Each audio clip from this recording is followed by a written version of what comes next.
Hello and welcome to today's LOL Esports Roundup. We're going to cover the news from the last day. We're going to cover LCS games from last night, the LCK and LPL games from this morning, and then preview those three regions games for tomorrow. As you can see, LCS games the day after. As I say every time, in case anybody new is here, I am 126 and 56 in my predictions.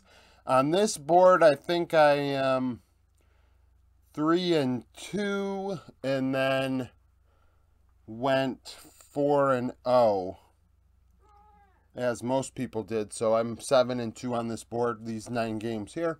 EG and 100 Thieves, I did have 100 Thieves winning this one. It did not end up being the case. EG 22nd in the power rankings, 100 Thieves 18th. FBI led the way in damage, 216 with only 27%. Jojo Pune was MVP, going 6-4-4 on a Silas. Doublelift went 3-4-1, 32% of 100 Thieves damage on a Jinx. This one, slow, and despite a very, very awful ending that really confused a lot of people, this was really decided in the bot lane. 100 Thieves went down there first, succeeded, got ahead of the Kate Lux lane. However, they could not turn that into anything, and not only that, Jojo and Inspired would take their time going to bot lane and setting 100 Thieves bot lane back. When they did that, it just kind of would snowball from there. EG ended up in a very good position. However, 100 Thieves were able to stall the game out for a while. They stole a Baron, which was huge, and by stalling out the game, that allowed them to creep back into it, and actually their players started to come online. I think Bjergsen on an Azir, and then obviously Doublelift on Jinx. Jinx is a late game carry. These two champions became a lot stronger. However, the late game team fights, not really in 100 Thieves' favor, despite probably on paper they should have won it. They had item spikes and things like that. And then, because EG had already taken the top lane, completely wiped it out, all the turrets, including one Nexus turret, this allowed them an easy opportunity to backdoor. And in the end, that's what ended up happening. 100 Thieves try and burn down the Baron before EG completes the backdoor. EG completes the backdoor, and they win. It was a trade of Nexus for Baron, which is awful, obviously. It sounds as bad as it is.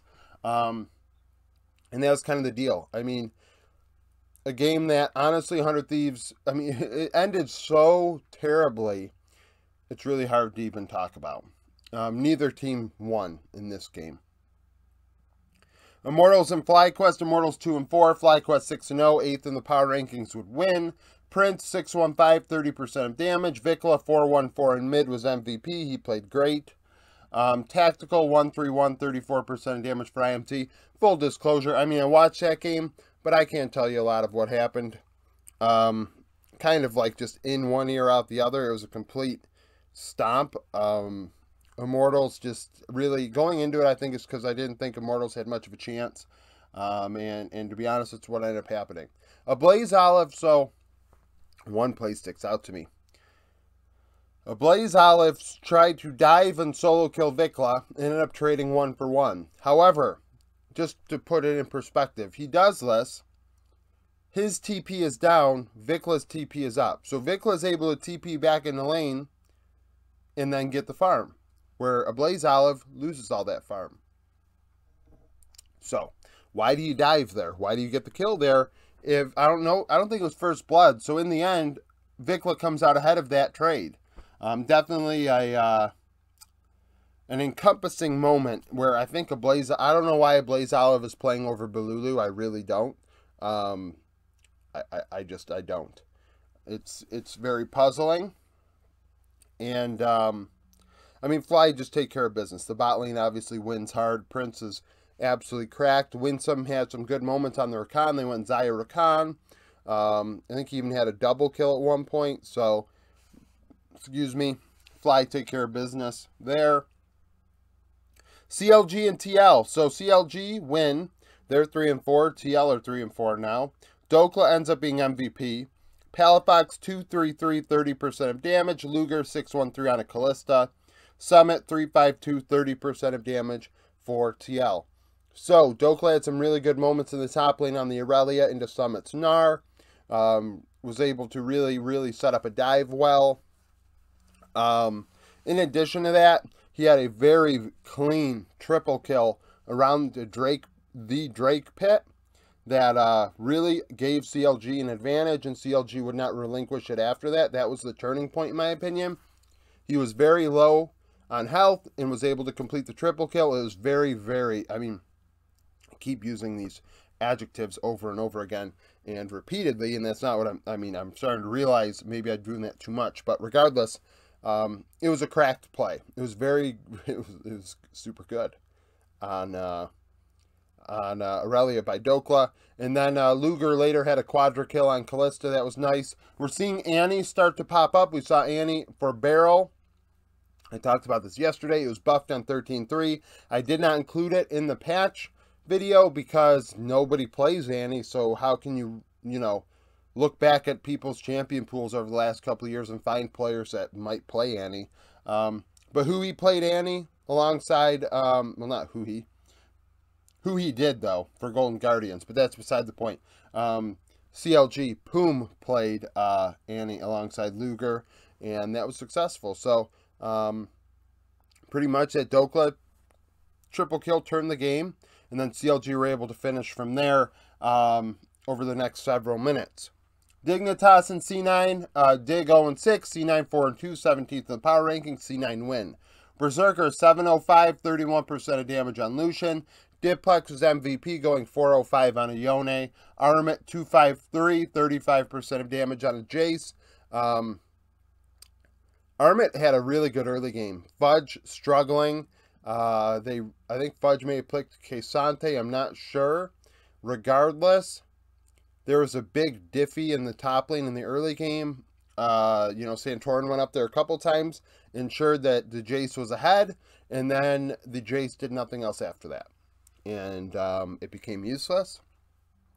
The game was close until a mid-game fight in the mid lane, where it seemed like Dig were getting a little too over-aggressive, and actually watching Yamato's co-stream, they were questioning, why is Sven where he is, away from his team on Anami? And it actually turned out they had set up a play where they had gotten Dig in the mid lane between the turrets, well, where the turrets would have stood, where they couldn't get away, and there was a double TP behind them in the mid lane, and it just closed out from there. Diplex had a double kill on Yone in that one, which is why he got MVP. And that turned the game, gave C9 an advantage, and I think they may have taken Baron off of that, and that just allowed things to start rolling. Very similar to the other game, was decided in one fight. And Berserker on Lucian just started to getting kills then. Before that, he really hadn't been carrying the game, and in my opinion, the most valuable player was given in the moment that really decided this game, which was when Diplex played very well. You could argue Sven, or whoever made that shot call, should have been MVP. TSM and Golden Guardians, TSM 3-3, Golden Guardians 2-4, GG win. River 309, 29% of damage on a Maokai. Stixay 1002 on a Zeri was MVP. Maple 133, 30% of damage. Stixay and Hui continue to just roll on here. That's the third game in a row where Stixay has been very good. His KDA is outstanding over those last 3 games, which is a shocker. Golden Guardians bot lane is not good on paper. Golden Guardians are not good on paper in the top lane either, but Licorice was able to, kind of do his thing, because Solo picked Ornn. So, I mean, the solo Ornn is only going to do so much. Golden Guardians find a way to end the game before 35 minutes, which allows the Ornn not to get online completely. And River did work. I mean, he dealt damage. He's the only AP on the team, really. And in doing so, it allowed them, allowed their best player probably to carry. I mean, Gory may be better than River. I think it's a toss-up depending on the meta. But Stixay's doing a lot of work, though, too. I mean, the Neo Chime bot lane got gapped a bit in this one in team fights. I mean, the Zeri's obviously going to do work, and that's what happened. It was a very slow early game, not a lot of action. But when the mid game got underway, things started to transpire. LCK this morning, Bro and D+, Bro 3 and 5, D+ 5 and 3, 6th in the power rankings. This would end first round robin. D+ win 2-0.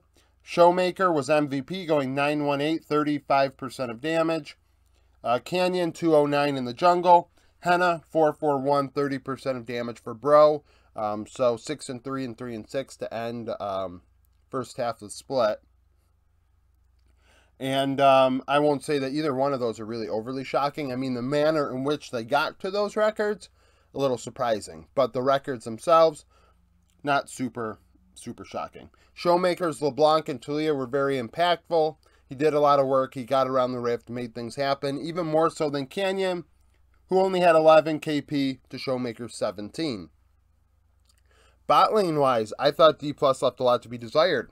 Henna and Effort got a couple 2v2 kills down there, which is a pretty big deal because Deft and Kellen, some people thought Deft may be the best AD carry in the LCK right now.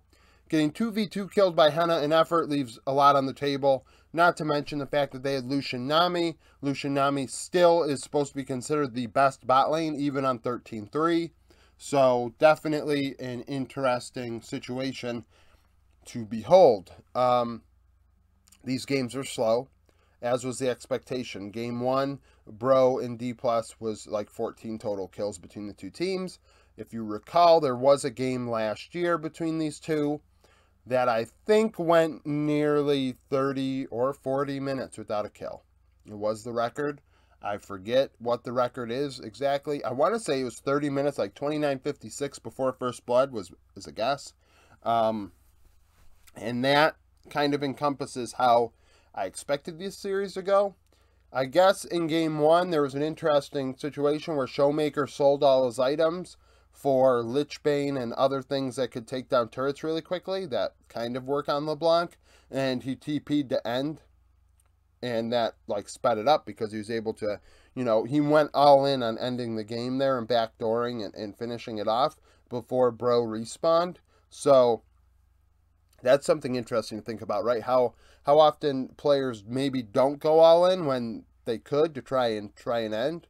We'll see if other players decide to do that, where if a team says to themselves, hey, we're setting up for the back door, you know, we're gonna have our top laner TP, that's who's gonna do it. Okay, we want you to recall, sell all your items, buy things that take down that damn turret or turrets, and end the game that way, and not really have combat stats, but more you know, those, I guess, the side lane type stats, which a top laner probably will have. But I think you catch my drift and what the situation was for D+ and Bro and Showmaker. That you know, that was very interesting and something to think about going forward. KDF and Gen. KDF 2 and 6, Gen 6 and 2, third in the power rankings, would win 2-1. This was sloppy. Very, very sloppy. Chovy 14, 4 and 14, 35% of damage, was MVP. Had 10 kills on Akali in game 3. Pays 8, 5 and 13 in the AD carry position. Taeyun 10, 4, 8, 31% of damage in the AD carry position for the Freaks. Bulldog picked Annie in games 1 and game 2 and Zoe in game 3, and he fared very well into Chovy during laning phase. I thought he did just fine, if not better than Chovy. Now, in game 3, KDF were in a very good position. Frankly, thought they were going to win the game. They had the first 2 Drakes, but at the 3rd Drake, they lost the fight and lost the Drake. And that's when I said they were going to lose this game. And they were still up in gold, still up in kills and Drakes. But it was like, they're going to lose the game. And it ended up happening. I was like, this is not going to work. You know, you're going to allow them to get online. You bought them another 5 minutes, and they couldn't do that. And that allowed Chovy to get going, and then Chovy just ended up being Chovy on Akali in team fights. And, you know, that was kind of the way it ended up transpiring. I thought Dudu had his moments in this series against Doran. He had a solo kill at one point. I thought he did work. There were more moments where Doran got around and made things happen as well in the top lane. Another interesting thing I found was in game 1 and game 2, the Karma Ezreal Karma, I think Gen G had it game 1, and game 2, the Freaks had it. For some reason, I was thinking about Sandbox, but Sandbox are over here. It doesn't matter. The Karma roams. Game 1, Karma goes mid lane, helps Chovy. Game 2, Karma goes top lane, helps Dudu. So we see that the Karma's getting around, and it's good that both teams had proactive supports, and both bot lanes came out positive. Taeyoon's stat line looks good. Pei's stat line looks good. Did Pei's carry by any means? No. I'd frankly say they lost lane. But at the same time, you know, that's going to happen from time to time. You have young bot laners, like this shit happens. So as far as I'm concerned, Gen G get out lucky in this case. Chovy just kind of took over. Chovy kind of took over in this one. LPL, RNG and FPX. RNG 15th in the power rankings, 2 and 4. FPX 1 and 4. RNG win 2-0. Angels MVP going 12-2-9, 30% of damage. Gala 6-1 and 11 at 80 carry. LWX 6-6-7 and a monstrous 40% of FPX's damage. Angel did a lot of work. They picked the Akali. I don't like his Akali, but it did a lot of work in game 1.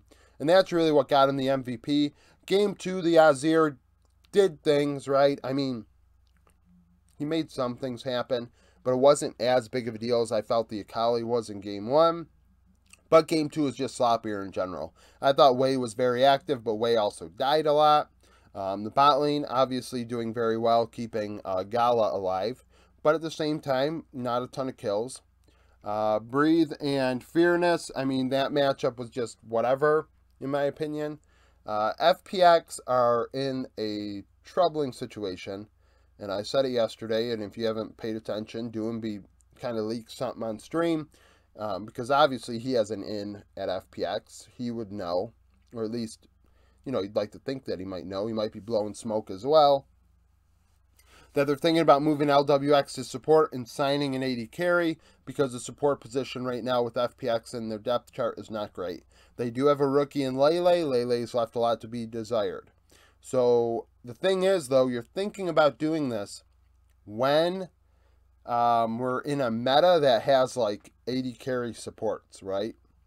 So it sounds really good from LWX perspective. Be like, yeah, I'm going to move down to support, and I'll play Ashe, I'll play Varus and Caitlyn and Kalista, and it's just whatever. I just won't farm.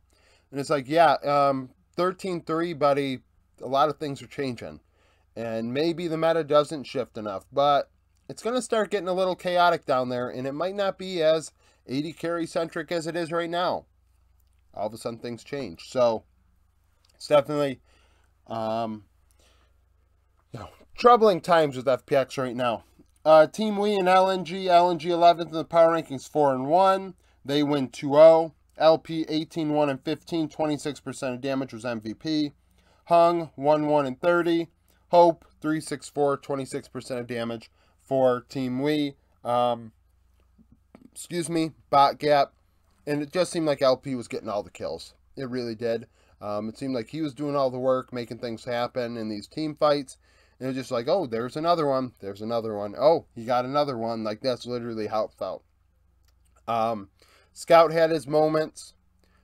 Tarzan kind of just doing his thing. Zika in top lane against Bubu. He has the edge in that one outright.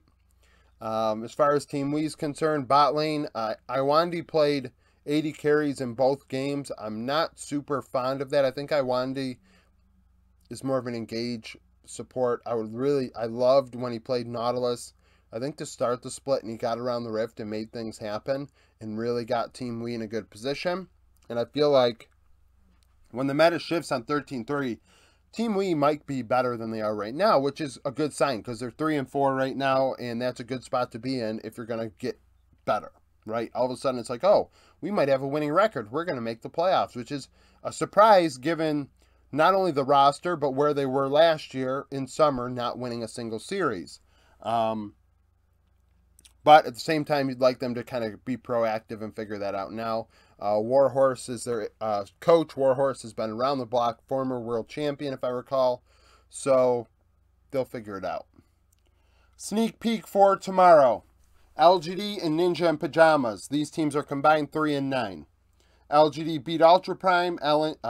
NIP beat LNG. Week 2, Day 6, Victory 5, then Victory 5, now NIP. 1-2-0 in summer. 3 of the 10 starters overlap. Zhao Lao Bao went 10, 1, and 14. He had 9 kills on a Wukong in one of them. Hai Chao and Pout is the matchup highlighted. 2 young mid laners. Pout has definitely brought a new element to NIP. I think that he's done solid, and they've gotten better as a result.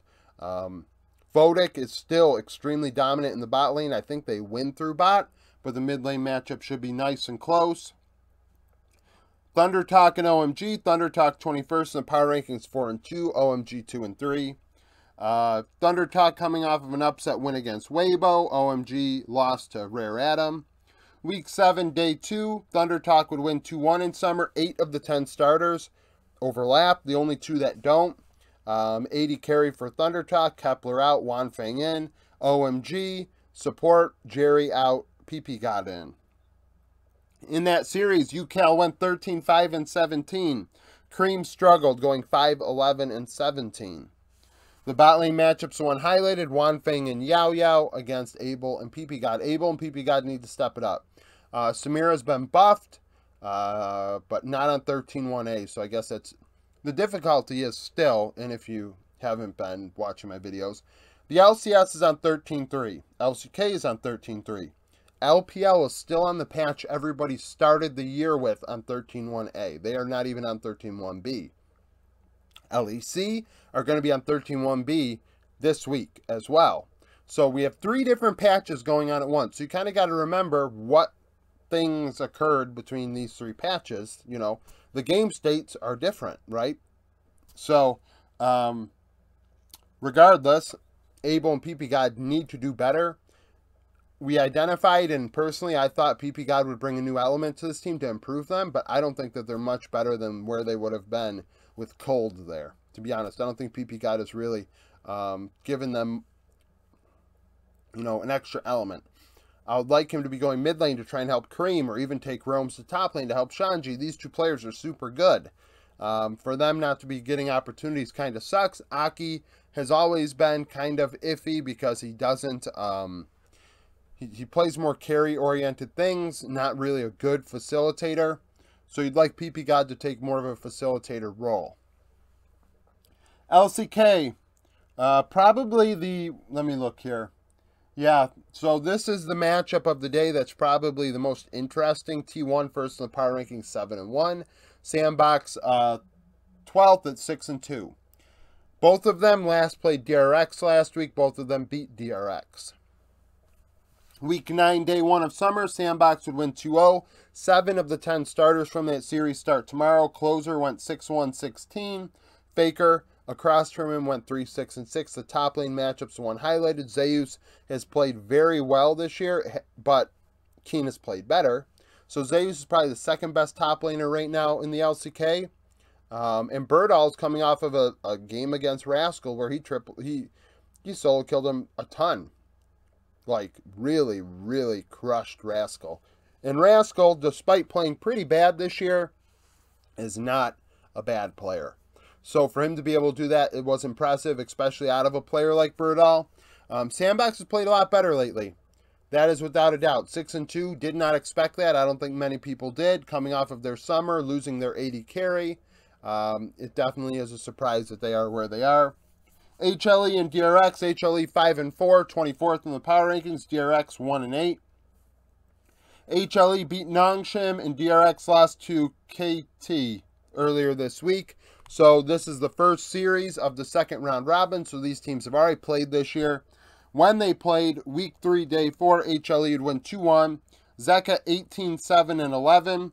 Fate 7-11-12. The 80 carry role as well was pretty lopsided in the favor of HLE. So their 2 carries showed up in a big way.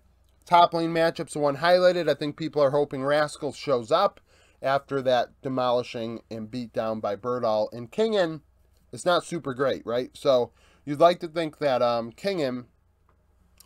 you'd like to think that Rascal could take advantage of Kingen. Kingen playing his former team once more. We'll see. how that one goes. LCS-wise, CLG and Fly, CLG 3 and 4, Fly 7 and 0. Week 7, day 2 of summer, they played. CLG won. All 5 starters from CLG return. All 5 of FlyQuest do not from that one. Luger went 8-4-7 on a Twitch. Contracts and Spica is the matchup highlighted. Spica's been able to find some really nice flanks as of late. Find some interesting picks. The Amumu being the only one to really pick it. There is a lot to be desired out of FlyQuest. The thing is, picking other roles like maybe Dokla into Impact would be kind of interesting after last night. Dokla playing so well. But otherwise, you'd like to think the 2 carry roles for FlyQuest have the edge. Immortals and EG. Excuse me. Immortals 2 and 5. EG 5 and 2. 22nd in the power rankings. Week 6, day 1. EG would win. Half the starters overlap. Inspired went 6-2-5. Kenvi 1-2-10. I think Inspired on a Wukong, Kenvi on a Poppy. Kenvi has never been a great facilitator, but in that game it was close. Bot lane's matchup highlighted. Tactical Fleshy, FBI Vulcan. I think I said this about Immortals bot lane yesterday. They do have their moments that are interesting. They have some fun picks. The Draven Pike lane being one that hopefully we see again. As far as FBI and Vulcan are concerned, they are coming off of a solid game against 100 Thieves. We'll see how they do tonight. Obviously, these games are not tonight's games for the LCS. They are tomorrow's. TL and C9, TL 3 and 4, C9 5 and 2. Week 6, day 2, C9 would win. Half the starters return.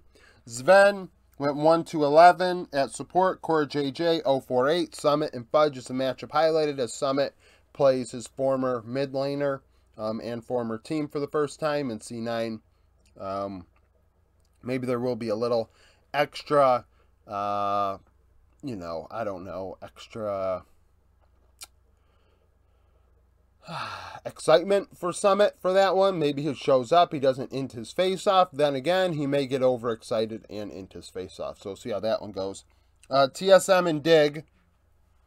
TSM 3 and 4, Dig 0 and 7. Week 7, day 2, TSM would win. 4 of the 10 starters return. Maple went 4-0-9. Maple and Jensen's a matchup to watch. Obviously, 280 carries that have been around the block.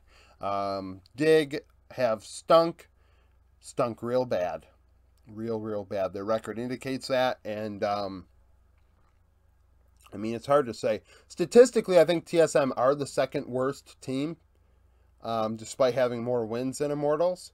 So, maybe this is Dig's opportunity to finally get rid of the 0. 100 Thieves 4 and 3. Golden Guardians 3 and 4. Week 7, day 1. 100 Thieves will win. 4 of the 10 starters return. Closer 11, 2 and 8 in that one. River 4, 3 and 8. Closer and River is the matchup highlighted. Never shocked when I see a matchup that occurred last year or even any point in River's career in the LCS where he had a positive KDA and lost. Never shocked by that. The guy has been really screwed. He took the money on a bad team. It kind of is what it is. You signed the dotted line, but he's trying. Golden Guardians have won 3 games in a row now. Gory obviously bringing a new element to that team paired with River in the bot lane. Like we said, Stixay and Huhi have really stepped up. So even maybe that matchup of Doublelift versus Stixay will look more like 16 or 17 than it does. Or whenever, I think, Stixay start playing then? I have no idea. But you catch my drift. This will be a throwback matchup in the bot lane. Buzio, obviously, not from that era, but the other 3 players are. So, that's it for the roundup. If you liked the video, like it, subscribe to the channel for daily League of Legends content. Later on today, my top 10 minor region video will come out, which comes out weekly, and I tried to do it Thursdays. Last week I forgot, so it came out Friday. But clearly I remember right now, so I am going to do it. I am good, thank God. It would have been way too late. Remember yesterday I didn't have audio? It would have been way too late. I would have been pissed. So, like I said, like the video, subscribe. Video coming out later. Join me on Discord, follow me on Twitter, and thank you for watching.